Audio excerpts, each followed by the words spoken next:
Bonsoir et bienvenue sur Initiative. Ce soir, on va faire un nouveau petit one-shot dans le thème, comme d'habitude, de l'horreur. Et ce soir, je suis avec Alexis. Bonsoir. Bonsoir. Ça va, Alex? Ça va, ça va. Et nous sommes avec un nouveau Anto. Bonjour. Alors, pas le même que d'habitude. Hein. Oui, Alors, pas le même, ouais. On l'entend Voilà. peut-être à la voix. Bon, pour ceux qui ne sont pas habitués, peut-être, mais effectivement. C'est ma première participation et je suis très heureux d'être là. c'est pas son premier JDR. hein. Non, Mais, pas du tout. Mais voilà, c'est la première fois sur Initiative. On va peut-être commencer par la présentation des personnages. Alors, vous pouvez dire à peu près ce que vous faites, et je peaufinerai s'il manque des informations et tout ça, il n'y a pas de souci. Tu veux commencer ou je commence? Je pense que tu peux commencer pour le coup. Place à l'aîné. Très bien, très bien.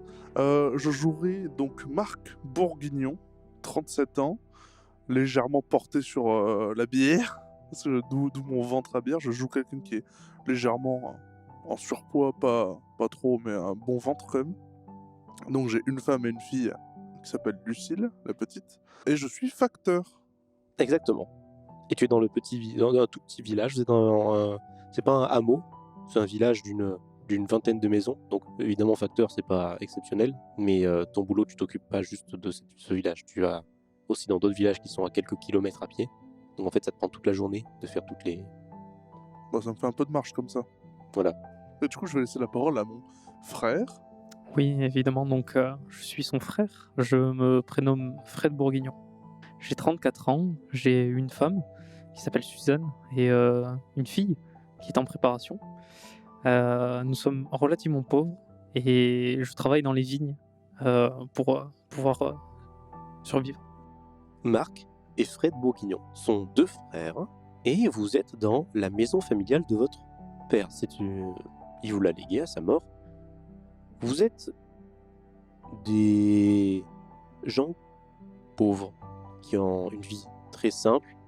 Vous étiez avant dans la ville, mais la vie n'était vraiment pas facile du tout. Tout est trop cher, le boulot ne rapportait pas assez. Et dans un sens, heureusement que le père avait une maison à vous léguer, puisque sinon ça aurait été beaucoup plus compliqué. Et vous avez donc décidé de partir de la ville et d'aménager à deux dans cette petite maison avec votre femme et un enfant pour Marc et bientôt peut-être un enfant pour Fred puisque sa femme est enceinte. Donc, on peut commencer.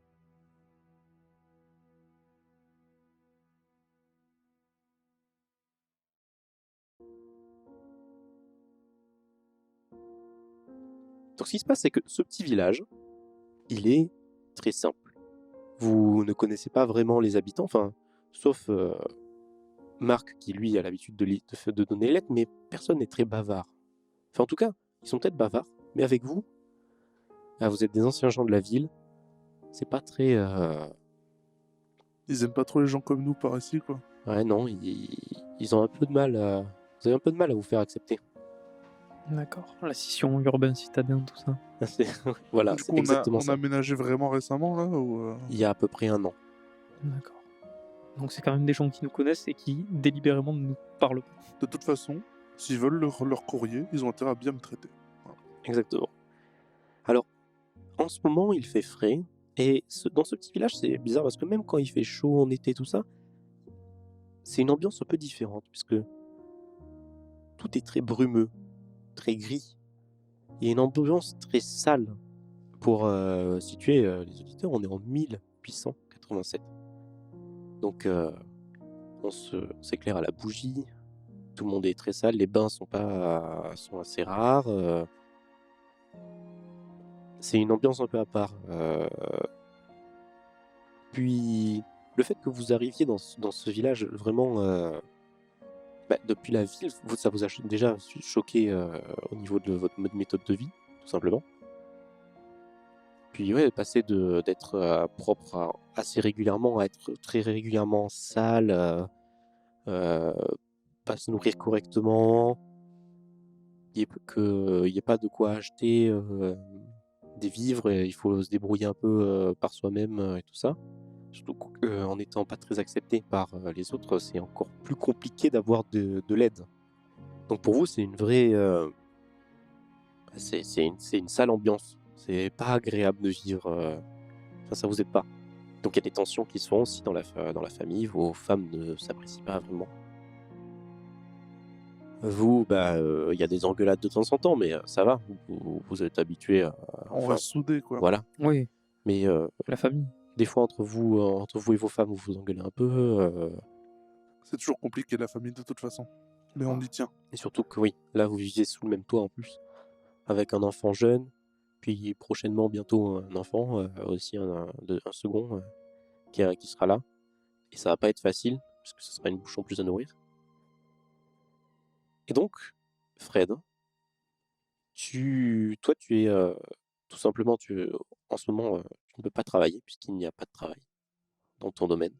Donc tu gagnes un peu plus que Marc quand tu travailles, mais il y a des fois, pendant plusieurs mois d'affilée, tu peux pas travailler. La période pauvre, C'est ça. travail saisonnier. Et ce que tu fais, c'est que, en fait, tu travailles la terre chez toi, et tu t'occupes d'essayer de faire pousser le plus de plantes possible pour préparer l'hiver qui arrive. C'est essentiel. Pour la survie. Oui. Toi, tu vois, t'as pris l'habitude de travailler un peu la vigne depuis un peu moins d'un an, pour le coup. Mais t'aimes pas ce que tu fais. C'est pas agréable. C'est pas. Toi, tu rêves, préfères tu t'imagines plutôt qu'être dans un jardin avec à t'occuper des plantes, à les tailler et tout ça, de manière très propre et tout ça, plutôt que mettre la main dans la terre qui est sale. T'as les mains vraiment. Enfin, c'est vraiment pas agréable de mettre la main dans cette terre-là, en tout cas. Planter et en plus, les légumes sont pas beaux, sont pas excellemment bons. C'est vraiment par nécessité, quoi. Il y a vraiment aucun plaisir à ce que tu fais, et pour couronner le tout, tu es en train de travailler, d'essayer de faire de ton mieux, et ta femme arrive avec un peu de mal à marcher, avec son ventre assez bombé, vous vous doutez que ça va arriver dans pas si longtemps que ça.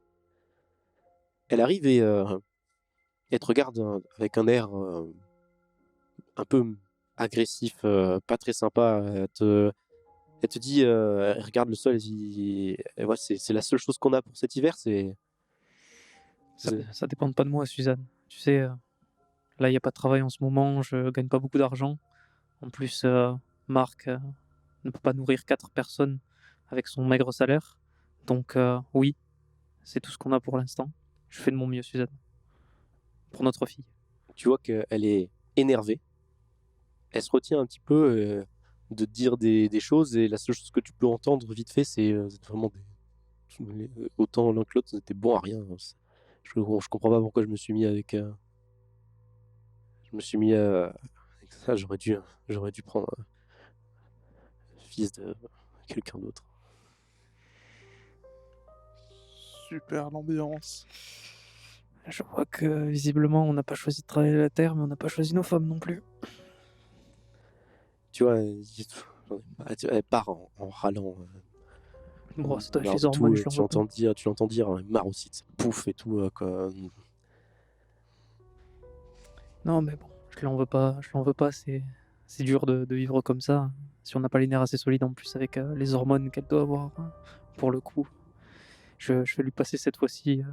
Je vais pas m'énerver, je vais continuer à travailler la terre pour le bien de ma famille et dans son intégralité et celle de mon frère, évidemment. Et justement, alors, cette réaction que tu as, elle est, on va dire, ça peut paraître bizarre, mais en fait, tu t'es tellement habitué à ce genre de réflexion.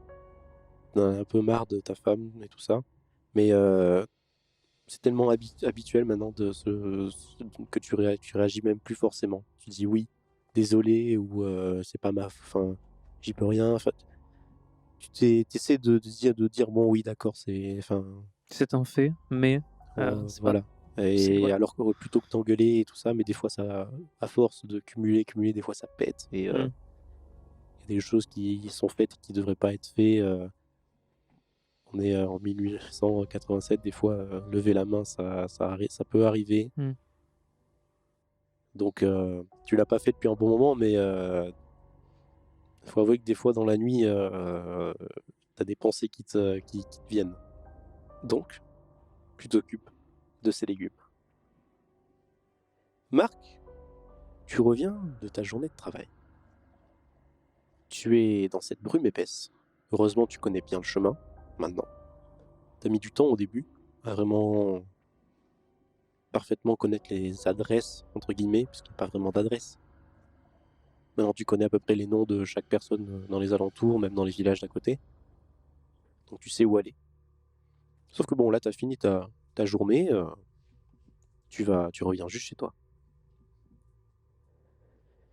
Et en marchant, il y a, comme je dis, cette ambiance pas très agréable. Il fait pas bon, l'hiver commence à arriver.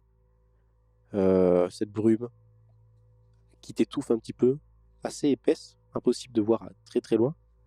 Et en marchant, tu commences à entendre un son qui te gêne un petit peu. C'est comme s'il y avait des gros craquements au loin. Puis, c'est en fait, quand tu es au loin, la première chose qui te vient, c'est évidemment les choses un peu malsaines. C'est le son comme si on découpait un os, quelqu'un découpait un bras. Ça fait un son bien dur et en même temps un petit peu humide. Et plus tu marches, tu te dis comme tout le monde ferait, continue à marcher. Et plus tu avances, plus ce bruit, tu l'entends fort, tu te dis, tu vas essayer de rationaliser le plus possible. Tu t'imagines évidemment quelque chose d'horrible. Et tu finis par passer à côté d'un de tes voisins. Et en fait, c'est simplement le voisin qui est en train de couper du bois. Et sa femme qui est en train de dépecer un mouton. C'est un homme assez bedonnant. Mais quand même qui a pas mal de force. Tu vois que faut pas l'embêter, quoi. Et on n'ira pas l'embêter. Il a une hache, je rappelle. Il a une hache dans la main. Et sa femme a un couteau. Et un chasseur. mouton. Et elle a l'air de savoir dépecer des trucs. Donc, Exactement. Voilà. Et il te regarde avec un petit sourire. Ah, Marc, alors ça va? C'est une belle journée, hein? Ah, bonsoir. Oui, ça va. Bon, le chemin était un peu long. Il y a eu un petit éboulement. J'ai dû faire un détour. Donc la journée était un peu longue, mais sinon ça va. Même si je sais pas en quoi vous trouvez que cette journée est belle avec le brouillard. Mais... Ah, il fait toujours beau ici. C'est juste que vous avez pas l'habitude. Chez vous, il y a des lumières partout. Ah là, je vous contredirai pas. Dans la ville et tout ça, quand on est habitué à ce genre de choses. Vous savez, nous, ça fait 45 ans qu'on est ici. On est un peu habitué. On mange quand on sait utile, quand on sait faire, on mange bien. Et il faut juste s'y faire au mode de vie. Ah oui, ça prendra du temps, mais on s'y fera. On Oui. espère en tout cas. Et il fait souvent ce temps-là par ici? Oh, bah on arrive à la période où ça va commencer à se faire ça. Vous avez pas encore vécu d'hiver, c'est vrai. Non, c'est notre premier. Ouais. On est un peu... et c'est un peu tendu à la maison du coup en ce moment à cause de ça. Ah bah... C'est sûr que quand on n'est pas habitué, les gens de la ville et tout ça, c'est... Vous allez vous y faire. Bon, peut-être qu'un jour, on se moquera moins de vous. C'est sûr. Vous aurez des conseils, peut-être, pour un débutant? Ah bah, pas vraiment, je vais faire des stocks.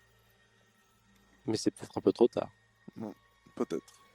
Et je vous conseille de faire un petit peu attention. Je sais pas si vous avez lu le journal, tout simplement, que vous nous avez donné ce matin. Alors, non, malheureusement, non, j'ai pas eu le temps. Apparemment, il y a des... En fait, il y a des gens qui n'ont pas assez de nourriture et qui vont peut-être se débrouiller un peu comme ils peuvent. Apparemment, il y a un tueur dans la région qui...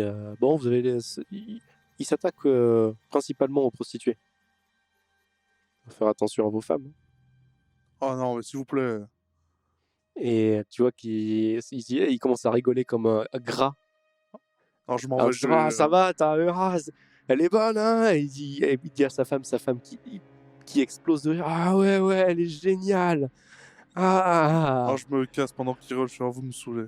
Il a de la chance, j'ai pas ma fourche. Et du coup, il dit, hey Marc, bonne chance avec le tueur. Et tu les entends dans la brume. Tu t'en vas et tu les entends leur rire au loin qui s'étouffe un petit peu. Mais tu les entends vraiment et en fait il y a cette ambiance vraiment pesante qui retombe directement, parce que ce rire-là, il résonne un petit peu dans la zone, et ça fait un petit peu rire malsain de loin. Vraiment, c'est pas un rire, c'est vraiment un rire qui met mal à l'aise. C'est quand on rigole aussi gras comme ça, on sent que c'est une grosse moquerie, et Non, mais j'ai compris que c'était des sauvages de la campagne, mais quand même, là. voilà. Donc, tu rentres chez toi. Du coup, quelques jours plus tard, vous travaillez régulièrement, vous essayez de ramasser un petit peu le plus de nourriture et d'argent possible. Mais, c'est le jour, Suzanne met au monde Clara, la fille de Fred. Félicitations, Fred. Je suis papa. Arc. Bravo. Et toi, t'es oncle? Ah putain, oui, c'est vrai. Eh oui, Eh oui. eh oui. C'est une fierté. Je suis fier. Alors, vous êtes très content. Au début, tout le monde fait ça. Évidemment, Suzanne est fatiguée et tout ça, mais elle est très heureuse de mettre au monde son enfant. Mais au bout de quelques heures, cette joie, ça se transforme un peu en un petit moment de tristesse, parce que vous vous rendez compte que ouais, il y a une bouche en plus maintenant à nourrir. C'était déjà très compliqué. Et vous avez un coup en vous disant que putain, ce gosse, il va vivre dans la misère maintenant, toute sa vie. Ou en tout cas, vous pouvez essayer de faire en sorte, mais qu'elle ne soit pas, mais ça risque d'être compliqué. En tout cas, pour son enfance. Faut qu'on fasse de notre mieux pour que nos gosses vivent bien, un Écoute, minimum. c'est exactement ce que j'allais dire. Je pense que le reste de ma vie, j'essaierai de donner le meilleur de moi-même pour mon enfant et pour qu'elle aille à l'école, qu'elle ait une éducation et qu'elle ne vive pas comme nous. Même si on a la famille, on n'a pas l'argent et j'espère qu'elle sera quand même heureuse. Faut qu'on reste soudés pour Toujours, que ça marche. toujours. Du coup, la petite Clara vient au monde. Et qu'est-ce qui se passe? C'est que vous envoyez une lettre à votre famille de la ville. Parce qu'il nous reste une famille, du coup. Ah oui, oui. Et D'accord. eux sont vraiment très aisés. Sauf que il n'y a pas d'aide qui est apportée. Et pour une simple et bonne raison, c'est que votre père, et lui, il a décidé de quitter la ville pleinement, alors qu'il il était bien. Juste que il en a eu marre de cette vie, et il a préféré une vie plus tranquille. Sauf qu'il n'était pas autant dans la misère que vous. Il restait quand même correct. Mais il se contentait du minimum. Bah, c'était Et son choix, faut respecter, même Bah si oui. nous, ça nous met dans Par une sacrée contre, merde. super famille, hein, visiblement. Quand- Parce que tu fais des choix différents de vie, visiblement, C'est ça. on te laisse de côté. C'est pas très. Bon, peut-être avec la naissance de la nouvelle, peut-être on peut changer les mentalités, mais Non. ça m'étonnerait fort.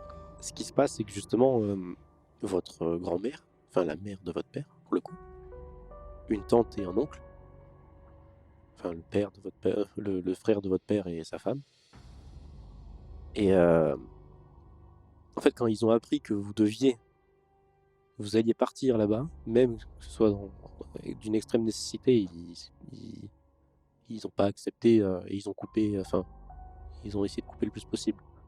Cependant, la grand-mère, de temps en temps, vous envoie de l'argent. Ah. Alors, elle n'est pas gentille, elle le fait par obligation, on va dire. Elle se sent obligée de le faire. Mais ils ne sont pas gentils avec vous. Ils ne l'ont jamais été, parce qu'ils n'ont jamais accepté que votre père s'en aille. Et on va dire que quand il est mort, Ça a coupé les ponts ça définitivement. ils l'ont retranscrit sur vous. On est des poids pour la famille, de toute façon. Visiblement, c'est pas vraiment une famille, quoi. Bon, moi, il y a Donc, mamie qui continue à envoyer un petit peu pour aider, c'est toujours ça, je suppose. Après, on est là, on est tous les deux, hein. Donc c'est le principal. On n'a pas besoin de gens qui nous pourrissent la vie, même Ouais. si ça aurait été bien. Mais bon. De toute façon, avec les voisins, Ouais. Bon. t'aurais dû voir l'autre jour ce qu'il m'a dit, le mec. Non, mais parlons pas de ces gens-là, hein. À partir du moment où l'intégration, c'est pas dans leur vocabulaire, hein, ne cherche pas à comprendre. Du coup, en fait, cette lettre que vous avez envoyée, vous avez très rapidement très rapidement, la rapidité de l'époque, quoi, une lettre disant que ils arrivent. Ils veulent voir cet enfant. Notre famille souhaite venir. Ils l'ont fait pour Lucille, mais Lucille, elle est née en ville.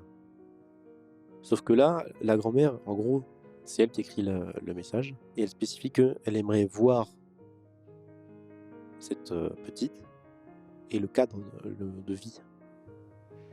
Mais jamais on pourra accueillir autant de monde, on pourra pas les nourrir. Ah non, ils vont... Alors bon, pour nourrir, ça c'est un problème, mais ils vont faire aller-retour. Ils vont pas dormir. D'accord. C'est Allez. une visite de courtoisie en fait, tout C'est ça. simplement. Quoi.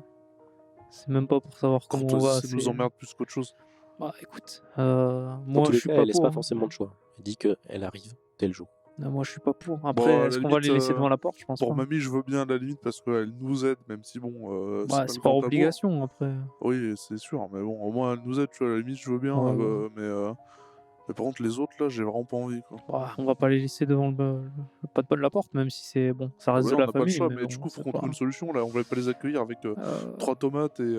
Bah, au pire, ils viennent dans l'après-midi, là où il n'y a pas de repas. Et ça nous économise à manger. Quoi. On choisira pas quand est-ce qu'ils vont venir, à mon avis. Hein. Ouah, tu sais, le temps de faire le tour du propriétaire, on peut leur faire un tour avec la petite, etc. On peut gagner du temps. Ouais, bah, j'espère. Parce que bon, là, déjà qu'à nous quatre, hein, on a du mal. Mais il faut. Enfin, nous cinq, du coup, maintenant. Par contre, si elle vient pour vérifier dans quel état grandit la petite, c'est pas super rassurant ça. Bon, après, quel pouvoir elle a? Tu penses qu'elle va essayer de me prendre ma fille? Je pense pas que, clairement, elle y arrivera pas. Moi, je me mettrai devant. Ah oui, pareil. Argent ou pas argent, vous sortez de chez moi. C'est pas une option. Du coup, quelques jours plus tard, la grand-mère arrive avec l'oncle et la tante. Alors, ils sont bien habillés. Ils sont habillés costume, haute forme. La grand-mère descend de la calèche en première. Elle est suivie très rapidement par la jeune femme et son mari. Et déjà en posant le pied, elle se met de la boue sur toute la chaussure. Et vous voyez déjà qu'elle regarde le sol et elle lève les yeux pour vous regarder. Premier coup, elle n'a pas l'air contente. Les routes sur lesquelles sont. Enfin, la terre sur laquelle sont construites les routes, bah, ça reste de la terre en fait. Donc, c'est pas parce que tu t'es sali que c'est pas un bon endroit en fait. Vous avez fait bon voyage? Avec un sourire un peu forcé. Non. Ouais. Bien. Vous avez mangé déjà? Alors, tu vois qu'elle fait elle soupire fort, exprès. Et elle regarde votre oncle. Votre oncle, il est très... oui, enfin non, nous n'avons pas mangé, mais nous ne mangerons pas. Tant mieux. Puisque, bon, il regarde autour de lui, il regarde sa femme. Voilà. Oui. Nous sommes habitués à un certain standing. Oui, bien sûr. Allez-y, entrez, je vous en prie. Alors vous voyez qu'il marche, limite, là, sa femme soulève un peu sa robe pour essayer de marcher, et faire très attention, elle s'en met un petit peu, mais voilà. Et elle rentre dans la maison. Et la grand-mère, directement, je me rappelle de cette maison de merde. Et tu vois qu'elle se balade partout, elle met les mains, c'est propre chez vous, puisque vous n'êtes pas des sauvages, juste on nettoie quand même. voilà, vous nettoyez, c'est très propre. Elle arrive à mettre la main, et c'est très propre. Elle regarde sa main. Toujours aussi sale ici, hein. Je pense que c'est la boue que vous avez mis avec vos chaussures. Non. Il y a une atmosphère sale dans cet endroit. De toute façon, c'est votre père qui l'a fait, donc Écoutez, c'est forcément nul à chier. Écoutez, grand-mère, je vais être direct avec vous. Ici, vous avez beau nous aider de temps en temps par obligation, je suis pas sûr que insulter notre mode de vie qu'on n'a pas forcément choisi, avec vos grands airs, vos grands habits de couturier, en venant dans une calèche, C'est bien. Mais nous, on travaille toute l'année pour essayer de vivre convenablement. Donc si vous n'êtes pas content, autant vous que mon oncle et ma tante, je vous invite à sortir. Et si vous tenez tant à voir ma fille, vous reviendrez quand vous serez de meilleure humeur. En gros, cassez-vous si vous n'êtes pas content. Merci Marc. Écoutez-moi bien, les garçons. Je suis plus vieille que vous. Hein. Je l'ai vécu un petit peu, ça, sauf qu'on en est vite sortis, nous, parce qu'on était intelligents. Visiblement, l'intelligence, moi je la vois pas actuellement là. Oui, oui. D'accord. Alors, où est-ce qu'elle est, cette petite? Ah, vas-y, appelle-la. Je suis pas sûr. Ce sera vite fait, après il repart. Comment elle s'appelle? Clara, vous m'aviez dit sur la... Oui, c'est Clara. Oui. Clara, est-ce qu'elle ressemble plus à son père ou à sa mère? Et elle regarde Lucille, ta fille, Fred. Et elle est mignonne. Suzanne, tu peux venir avec la petite s'il te plaît? Alors, Suzanne arrive. Elle a la petite dans les bras. Et elle descend, parce que la grand-mère est petite. Et ok, elle regarde et fait... Attention à ce que vous allez dire, grand-mère. Je suis le père ici. Je ne vais rien dire du tout. Si elle avait été belle, je l'aurais dit. Donc, je suis venu ici pour parler de quelque peu de petites choses. Faut être sérieux. On se doute bien que vous n'allez pas faire toute cette route juste pour voir un enfant. Hein. Hale, c'était pour une petite proposition. Si c'est pour emmener ma fille avec vous, c'est non. Vous savez, votre papa, mon fils, c'était un incapable. Hein. Il a décidé par lui-même de quitter cette grande ville avec une très belle maison, de quitter ce mode de vie absolument magnifique, pour aller dans cette petite maisonnette pourrie qu'il a fait fabriquer lui-même par les gens aux alentours, qui ne l'ont même pas accepté puisqu'il venait de la ville. Il était bête jusqu'au bout. Donc, il me parlait qu'il adorait ça, que c'était l'amour de... Enfin, c'est son grand amour, la campagne, et qu'il revivait, mais... visiblement, ses enfants étaient aussi bêtes que lui. Ça doit être de famille, ça doit tirer de vous. Oui, oui. Donc, je viens pour proposer quelque chose. Cette petite-là, vous imaginez bien que, bon, elle va vivre dans la misère, là. Son éducation, ça va pas être fou. Il faudrait lui payer peut-être une école. Non? Oui, nous y avons pensé, effectivement, nous allons lui donner une éducation, Ouais. comme on peut. Et elle sort une lettre. Elle dit, regardez, ça, c'est une recommandation pour l'université dans la ville juste à côté. Et c'est moi qui l'ai demandé. C'est parce que justement, le jardinier avait son fils qui voulait entrer en école. Donc bon, je fais un petit papier. Vous vous doutez bien que chez moi, elle sera très bien, cette petite. Je croyais qu'elle était moche, ma fille. Ah, mais elle peut devenir très belle. Ah, Là, elle est moche. d'accord. Je pense qu'une moche n'a pas la place dans votre maison, non? Ah, mais elle peut le devenir. Elle a du potentiel. Elle a le potentiel de moi. Je vais garder votre lettre et on va y réfléchir pour le bien de ma fille, mais c'est pas surtout pas C'est pour vous. maintenant ou jamais. Bah, On s'en va. installez-vous dans un coin, on va en discuter avec Fred. On s'en va dans littéralement. Elle regarde votre oncle. Il sort comme un robot. Il sort une montre et il lui met devant le nez. Il dit dans 23 minutes, je m'en vais. Et elle sort dehors. Et elle monte dans la calèche. Et la femme de votre oncle, enfin votre tante, la suit. Et votre oncle reste à l'entrée, enfin à l'extérieur, à l'entrée. Et il dit j'attends votre réponse. Je resterai ici dans la bouse. Je roule des yeux et je vais voir, j'amène mon frère dans une salle à part. Moi, je serre un peu le poing dans ma poche pour éviter de choquer qui que ce soit, mais je pense que Marc l'a compris que je suis relativement remonté envers ces personnes. Donc, je vais te suivre dans l'autre pièce pour qu'on en discute. Je pense qu'on peut même amener Ah bah, il faut... nos oui. femmes et toi, ta fille également. Quoi, parce que... Euh, Par contre, il n'y avait qu'une seule lettre. Il n'y en avait pas pour Lucille non plus. Il n'y avait que pour ma fille. Oui. ouais. Et elle n'a pas pensé à sa deuxième. Ah, elle l'aurait déjà fait Non, elle, l'année dernière, je pense. Elle vous a fait la demande avant que vous partiez, mais vous pensiez pas à un tel niveau de misère en fait et tout ça. D'accord. On pensait que ça irait mieux. Et quand du coup vous comprenez elle vous l'avait limite dit ça, c'est maintenant ou jamais. La dernière fois avec Lucille. Donc, l'ultimatum s'est déjà produit. Quoi. D'accord. Ouais. Donc, on sait qu'elle ne reviendra pas sur sa parole si on dit non.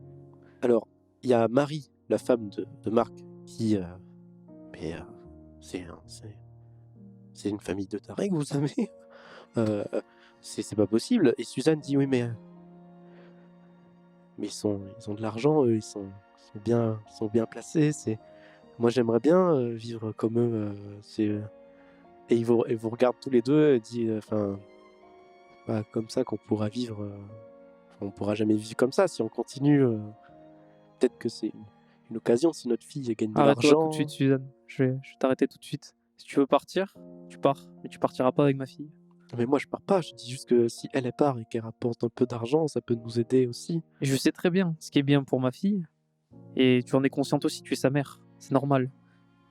Tu crois vraiment que j'ai envie que ma fille vive dans la boue, la terre, enfin, dans ce paysage de pauvreté qui nous entoure, alors que nous-mêmes, on n'arrive pas à manger? Tu crois vraiment que je veux ça pour ma fille? Excuse-moi de t'interrompre, Fred, mais dis-toi bien, Suzanne, un truc, c'est que si jamais, effectivement, la petite part là-bas avec eux, On la reverra alors jamais. il y a de fortes chances qu'on la revoie quasiment jamais, et peut-être qu'elle-même va être éduquée pour pas qu'elle ait envie de nous revoir, nous.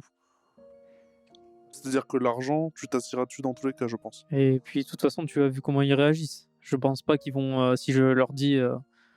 Ah, Clara, elle vient avec vous, mais ma femme avec, à aucun moment, ils vont dire oui. Ce serait vraiment Il que prend- pour son futur à elle, C'est nous ça. on n'est pas dans l'équation. C'est juste Alors, juste Marie- pour avoir un héritier. Hein. La femme de Marc est complètement d'accord. Et Suzanne, du coup, est un peu du côté Entre de leur deux. côté. Hmm. Non, elle est complètement Ah, de leur côté. ok, d'accord. Elle dit non, Super. mais vous vous rendez compte, c'est une bouche en moins à nourrir aussi. Comment tu peux dire ça de notre fille? Mais c'est la vérité en même temps. Oui, c'est c'est une bouche un en fait, moins. mais quand même. C'est comme toi, tu le dis tout le temps. C'est comme ça et on n'y peut rien. Tu dirais quoi si... Enfin, je sais pas comment tu peux réagir comme ça. Quand Lucille est arrivée au monde, tu y as pensé aussi, ça? À l'époque? Quand Lucille elle est venue au monde, t'aurais dit ça à Marc? Lucille, à l'époque? elle est née au monde dans la ville. Oui, Et on n'a certes. pas eu le choix de la bouger. Oui, mais on n'avait peut-être pas d'argent non plus. Le problème, il est pas là. Oui, mais C'est pas l'endroit qui décide on a de le- refusé. Certes, on a refusé, mais bon. Certes, Si tu- mais c'était peut-être une décision prise trop à la va-vite à l'époque. C'est pour ça que là, on est là pour en parler, pour y réfléchir. Si ma fille s'en va, je demande à ce que Lucille s'en va aussi avec. Mais c'est mort, c'était un ultimatum. La dernière fois, tu la connais jamais, elle voudra que Lucille parte avec. D'accord, mais on peut jouer sur sa dernière chance. Elle aura pas d'autres petits-enfants. Vu comment l'oncle et la tante, ils ont l'air de se débrouiller, il y a que nous. On est ses derniers espoirs, entre parenthèses, pour avoir un héritier. Donc franchement, on peut au moins espérer une bonne vie pour ta fille aussi. Ne crois pas que ça m'enchante, Marc. On peut tenter de demander, oui, mais ça m'étonnerait qu'elle accepte. Oui, je sais qu'elle a son caractère de cochon, mais elle est bornée, elle est vieille, mais elle est riche. Qu'est-ce que tu veux que je te dise? Sans que vous vous en rendiez compte, ça va faire 20 minutes. Et ça fait 23. Et enfin, dans 3 minutes, ça fait 23. Et votre oncle tape. Alors, c'est bientôt... vous avez pris votre décision? Et vous entendez la vieille 3 mètres plus loin faire. Pff, évidemment qu'ils l'ont pris. Écoutez, il y a une seule condition à ce que ma fille vienne avec vous. Je veux son bonheur, mais je veux aussi celle de ma nièce. Donc, même s'il n'y a qu'une lettre, je sais que vous avez les moyens d'en avoir une deuxième. Si vous êtes, vous avez beau être ce que vous êtes, Elle te stoppe direct, elle fait non, non, une personne. alors si, ça sera pas oui ou non, ça sera les deux et ce sera tout.